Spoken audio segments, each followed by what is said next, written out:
Hi, folks. Greetings. We are now live. That's what it's telling me on the prompter, by the way. We're going to talk about the current market and what we might be able to expect. Of course, our crystal balls are somewhat broken. So we have someone else's. But we have an expert in the field.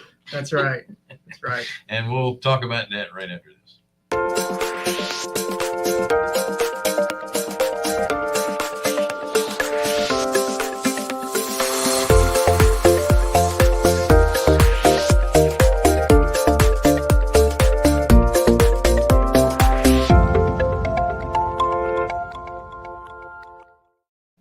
Hi, everyone. Thank you so much for joining us on the Real Estate Investor Show. Hard money for real estate investors. Thank you, Jonathan, for the save. No problem. I still have this lingering cough. I hate it. Anyway, we are Carolina Capital Management. We are private lenders in the Southeast for real estate professionals.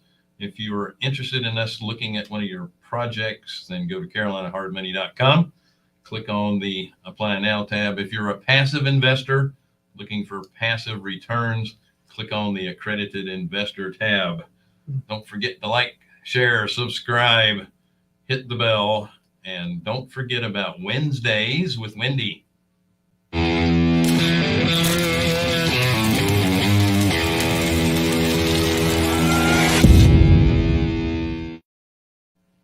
So as you may know, Wendy devotes 30 minutes per person on Wednesdays to talk about anything real estate related, and her schedule is usually booked up a couple of months in advance, right? Yep. So absolutely. There's a link right there. There's also a link in the chat, which is on the right-hand side or underneath your screen, depending on the platform that you are viewing us from. Well, I know. Just to jump in there, we have Brett Sims from Renovo Financial with us today, and he is the head of growth, and he very, very intelligent man who has been watching the market for quite some time, has a lot of insight. We're going to bring him on in a little bit. Before we do that, I think you had some news that you wanted to share. We all have news, right? News? The news? Well, yes.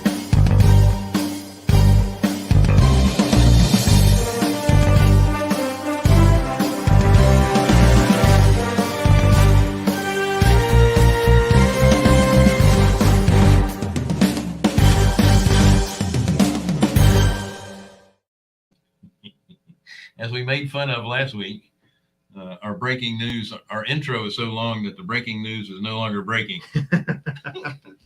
Yeah. So they had the CPI numbers for October. Better than they thought, huh? Yeah.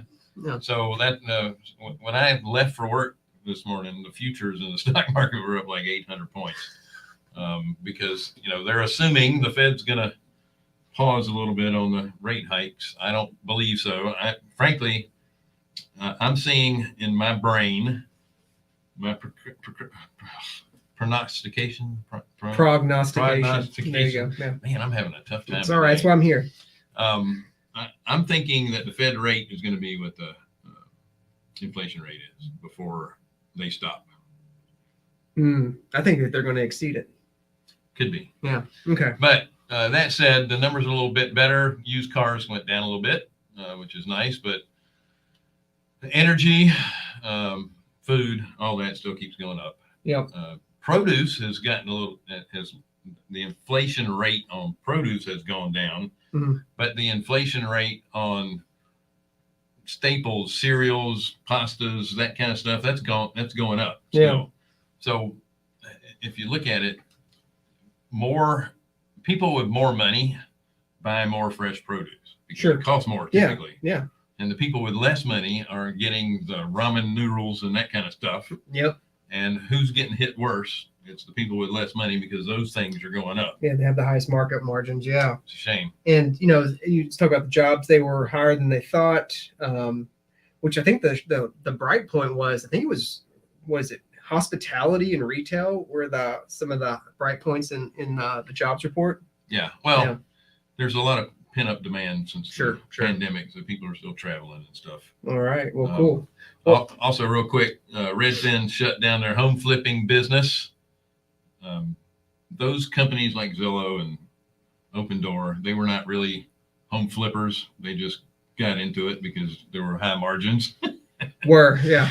And they didn't really, they're losing money. By the way, Redfin, that home flipping business of Redfin's was 43% of their revenue last month. Wow. That's going to be a big hit. They're shutting it down. Yeah. Wow. And then lastly, San Francisco is having issues with their vacancy rates in commercial property and they're just too space. They're just too low, aren't they? Well, they have about a 20% vacancy rate. Yeah. They have 65% of their business tenants are high tech. Yeah. And they have the most liberal work from home policies. Mm-hmm. Not to mention the people that do come to work probably don't like stepping over folks on their way into the office. Might be that. And so we're looking at probably around a 40% maybe drop in commercial values. Wow. I'm sure they were already way up there too high anyway. They were overblown. What do you have? Nothing. You've covered it all. I don't want to get Sorry. too. Oh no, it's good. I don't want to get too deep to it because I want to bring Brett on and give him as much time as possible because I really want to hear his expertise and what he has to say. Will you go ahead and bring Brett on?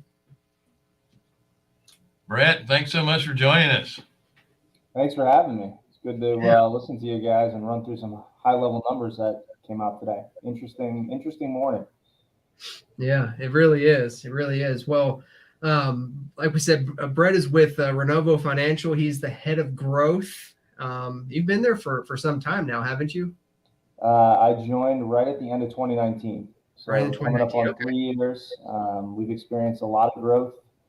When we started, when I joined, it was a Chicago-based lender. We've since expanded into 14 new markets over the last 2 years and dramatically increased our originations and product suite from historically fix and flip and bridge loans now through the full gamut of fix and flip and the DSCR product. And the DSCR is really, where we want to focus because that has seen the most disruption and change in the last 9 months. So kind of, tell us what are you seeing in the market, kind of give us, your genesis and perhaps we'll ask for the exodus as well. Sure. I'm with you guys, not as bearish, but I think today's market movements are perhaps a little bit of noise. I believe that the Fed has signaled that their terminal rate, so where they think Fed funds is going to go, is about 5%. So today we're sitting at 4%. That's another full percentage point increase to Fed funds, which starting out at the earlier part of this year was at 0%. Right, and that's the number that they think is going to be needed to bring inflation back to their 2% target. So why do I start there? Is largely because if you think about the DSCR product, it's very much a market-based rate, and the Fed funds rate is the benchmark for the U.S. debt capital markets, right? Yeah. And if you think about that as the risk-free rate, everything that has a little bit more risk to it has a spread over that benchmark. So if we go into kind of DSCR and what we've seen, I think earlier in the year when Fed funds were around 0, we were seeing DSCRs in the 4s and conventional mortgages in the 2s, right? And I think about typically the spread between a conventional mortgage that's government-backed, usually packaged up by one of the agencies, to DSCR tends to be 1.5 to 2 points. So if conventional mortgages are at 3%, DSCR product at 5, 4.5, 5 makes sense. Yeah. Fast forward to where we are today, and you're seeing, conventional mortgages at 7, and DSCR at 8.5, right? And that feels about right with where we are today based on the market. So what's driving that? It's not just Fed. It's not just rate increases, I should say. It's also the fact that they're doing quantitative tightening. And what does that mean? The Fed had been, in order to inject liquidity into the economy and keep us out of the COVID recession/depression worries, they were buying mortgage-backed bonds. So they were injecting lots of cash and keeping rates artificially low. They've since stopped that. Now they're not selling them, but they're not reinvesting. So as those mortgage-backed bonds mature, they're pulling money out of the market. And so you've lost a large buyer of mortgage-backed securities. And so that's just incremental pressure on mortgage rates going up. Yeah. And so with those pressures, that is what I think you're seeing on the DSCR side, right? You're seeing the exact same pressure based off the same benchmarks at a credit spread that's wider of 1.5 to 2 points more than where you'd see conventional mortgage rates. Yeah.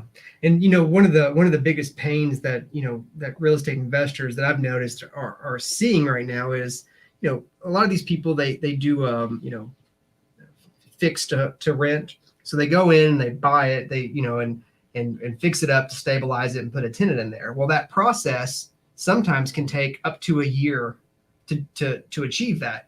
So they've bought in January, underwriting at those rates and those prices, and fast forward to now, they're trying to exit into a DSCR program based off of a cash flow that doesn't really support the new interest rate that's 450 basis points above where they were underwriting. So we're seeing a lot of equity and a lot of investors having to keep a lot of equity in their deals. Are you all seeing the same thing? Absolutely. I mean, like the DSCR, the biggest driver there is your interest rate, right? Your debt service coverage ratio. So as interest rates move up 400 points, it's going to push down on that coverage ratio. And in order to actually get deals done in the broader market, you've got to have whatever that number is, 1.0, 1.2. And so the only lever that you have if rates are going up is to reduce the leverage. So definitely I'm seeing lower LTVs.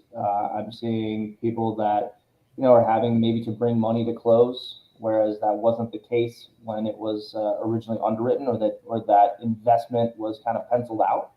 And so, some of the things that we've done to try to ease some of that is come up with potentially shorter prepay periods. So maybe there's a 1 year or 3 year prepay penalty. So that, gives you some time that, like, I've got to take this off. I know I'm going to have to, lower leverage. It's not exactly where I thought it would pencil out. But, if I give it a year or two, things are likely going to change, right? That's, again, my cloudy crystal ball says, I think we're in this elevated environment for another 12, 18 months. That's at least what the market's predicting if you look ahead at kind of yield curves. And so that's one tool we have, but you're right, there's not a lot of tools out there. So definitely we are seeing the same thing in our business and with people I talk to pretty regularly across the private lending space. From an investor's perspective, if you paid a little bit too much for the house, let's say, based on the numbers not penciling out, it's not a loss.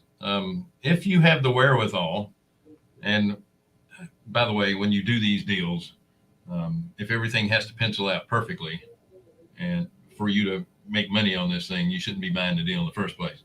So my point there is homes will appreciate over time. Rents will continue to go up over time. Eventually you will catch up with that. If you have to bring more money to the table, it just means you can't leverage as much. It doesn't mean the deal is any better or worse, because over time, your rents are going to go up. Your payments are going to stay the same unless you're in an adjustable. And at some point, when rates do come down, you can always refinance. Not to mention you get the tax breaks that the government gives you on these. I'm sorry, I'm preaching to the choir here. Yeah, no, I want people to panic. That's all. Yeah, I don't think it's time to panic. I think that certain markets in terms of home price appreciation, if you bought something 6 months ago, you may have paid at a premium where they are today. But it'll likely come back and rents will likely catch up. And I think you're absolutely right. If you're thinking about a deal as there's some room in there, there's some contingency, it's the right location, that the rents are there, you've got a good product, you just might have to wait a couple of years in order to get kind of the leverage you originally expected. Yeah, in most cases, people that are buying rental properties they're doing this for the long haul anyway. It's a long game. You're not going to get your payoff right away. It's nice when money was free, but it's not happening anymore. There's a lot of people who got spoiled. Go in, buy a house, put a tenant in there, and refi it 4 months later, and it's worth 120% of what you paid for. Like people got spoiled, and that's not typical, and that's not a normal course of market. And and then now we're seeing, okay, call it a correction, we can call it whatever we want. It is taking out a lot of the players who probably shouldn't have been in the game anyway. Hey, Brett, we're talking about rates in the 8s, 8.5, approaching 9. That's a pretty good return on your money in a fairly safe asset class, right? So typically the people that are running the safety are going into the bond market, and they're getting 3, 4, and they have to wait 2 to 5 to 10 years, depending on what it is they're buying.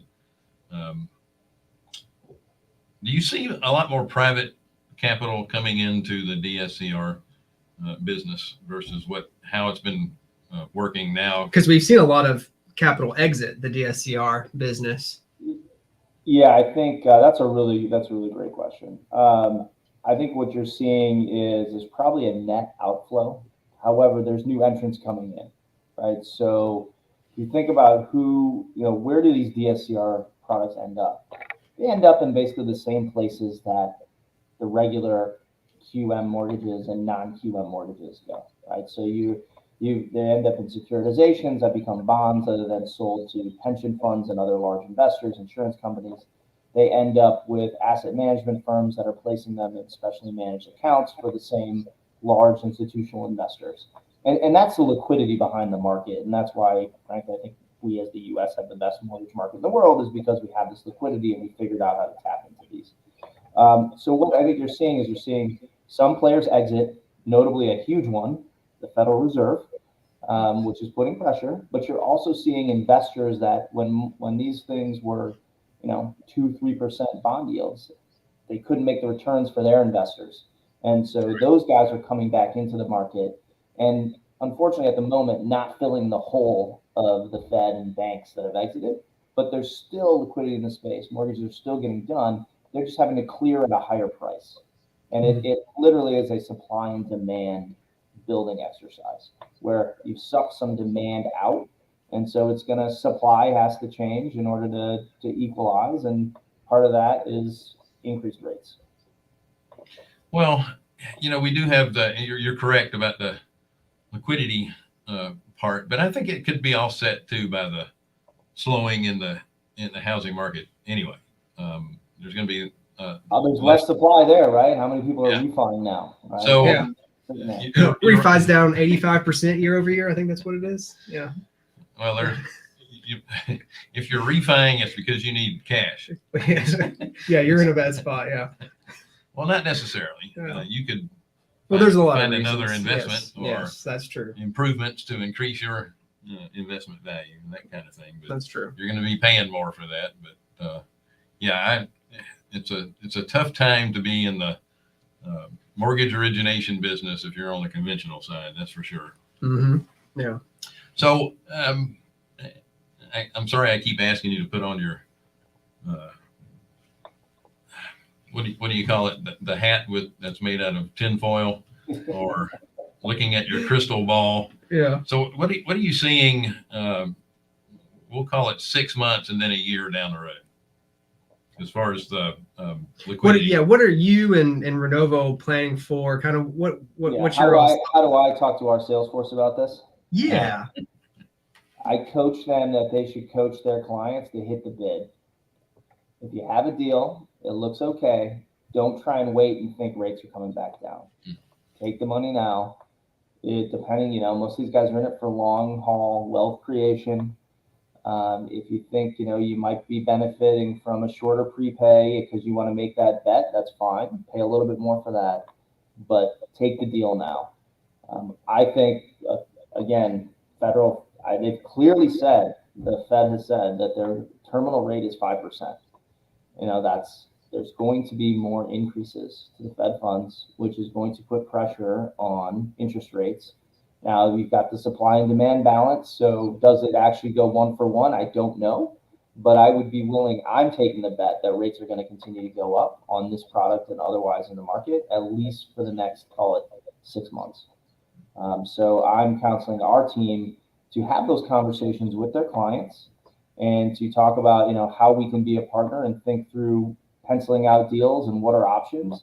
But if you have something, you still want to invest, you should hit the bid and take the deal now and not think that, that things are going to get better in 6 months, because they're likely not. Yeah. I mean, we don't know. I mean, 6 months inventory could be up, inventory could be down, rates could be down. More than likely, they'll be up. So yeah, I mean, I completely echo that. It's, if there's a deal, I mean, like we talk about, Bill, when you bought your first house, it was what, 14% interest or something like that? 14.5% was my FHA rate. Yeah. So it's like, you can, and a friend of ours, I mean, he bought his first income producing rental home. I think it was like 10 or 11% interest rate. It's like, the deals are always there. If you know how to underwrite them and find the deal, the interest rate, as long as you can make money and it makes sense and it pencils out, pull the trigger, because you don't make any money not pulling the trigger. Well, and I'll add to that as well. Real estate investors are problem solvers. That's why they get into this business in the first place. You're not going to be successful unless you're a problem solver.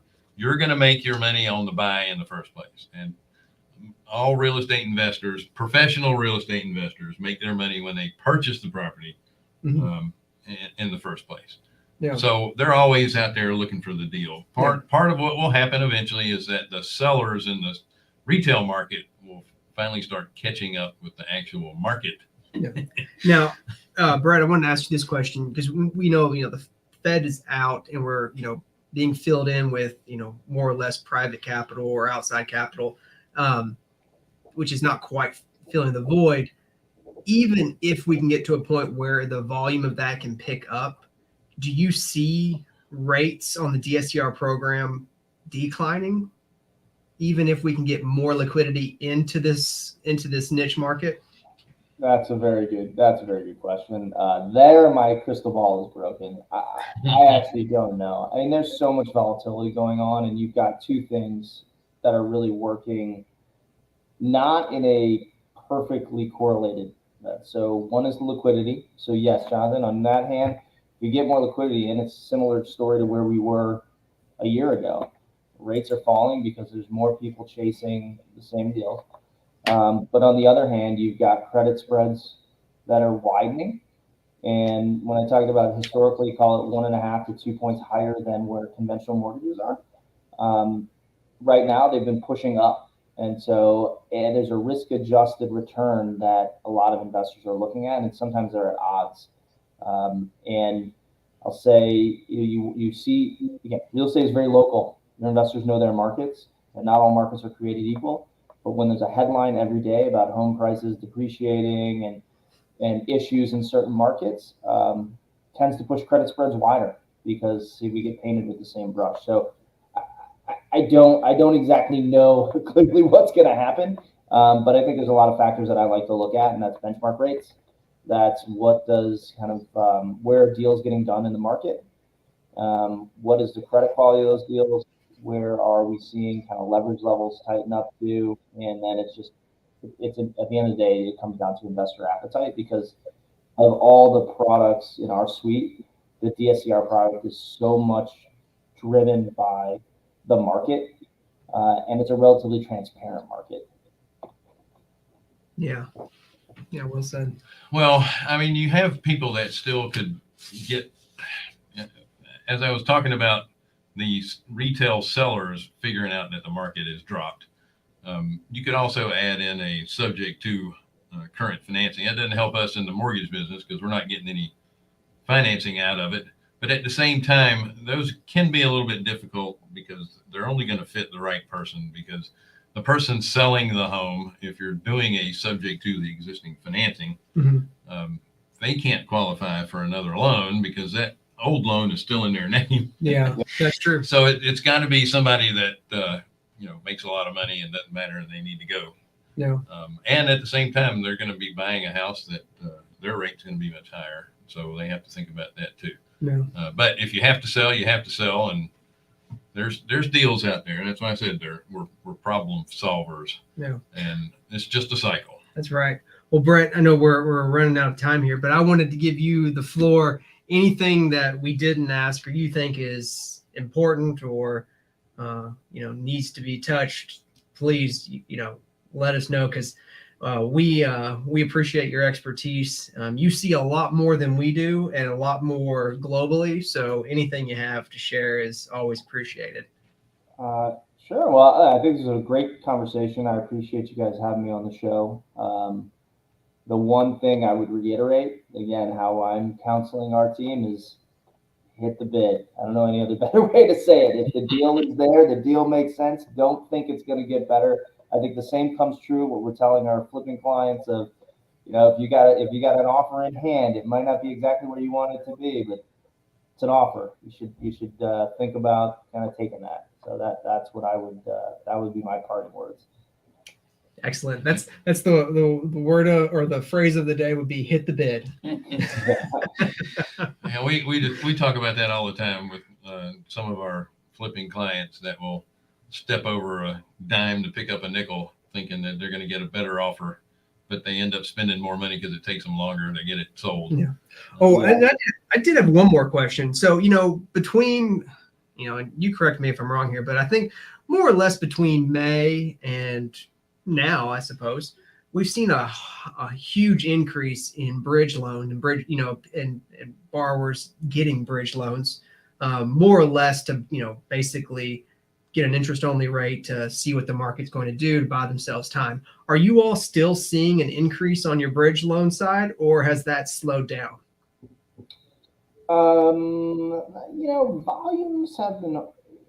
Volumes overall have slowed down. So our volumes have come in, and then the mix has changed. So our DSCR volumes have decreased as a share of the mix relative to bridge. Sure. But I think what we are seeing is for experienced investors and investors who know their markets, there are deals to be had.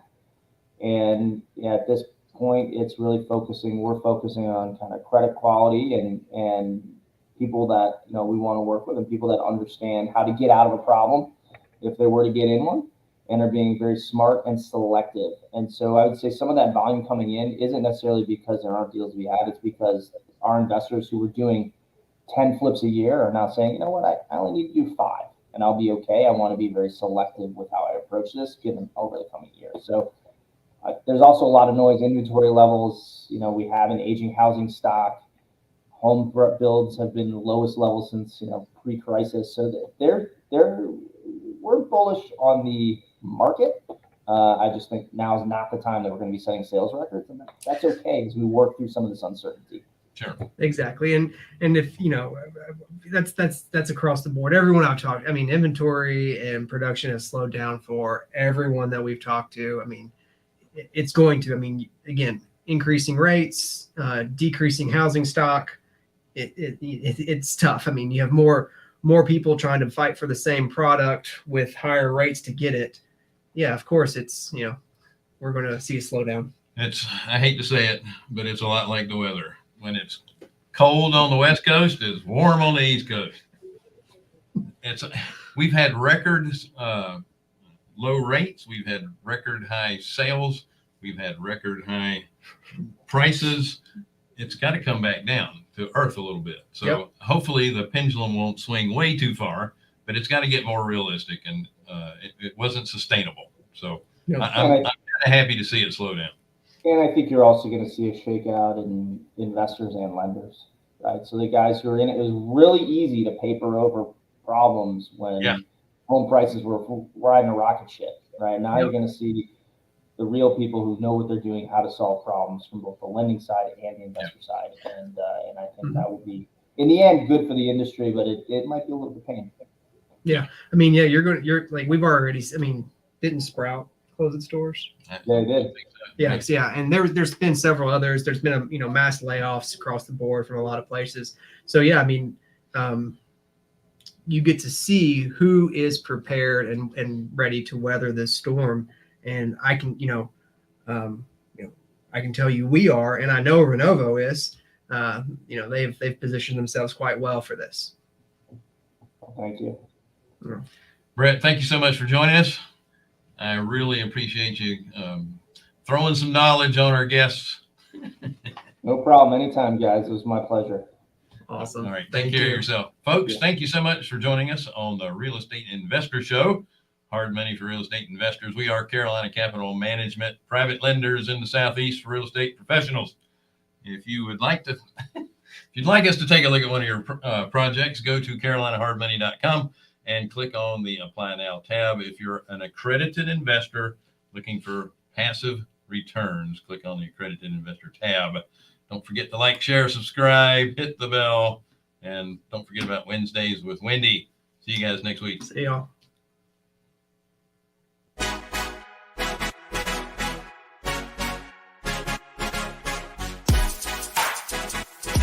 Hey.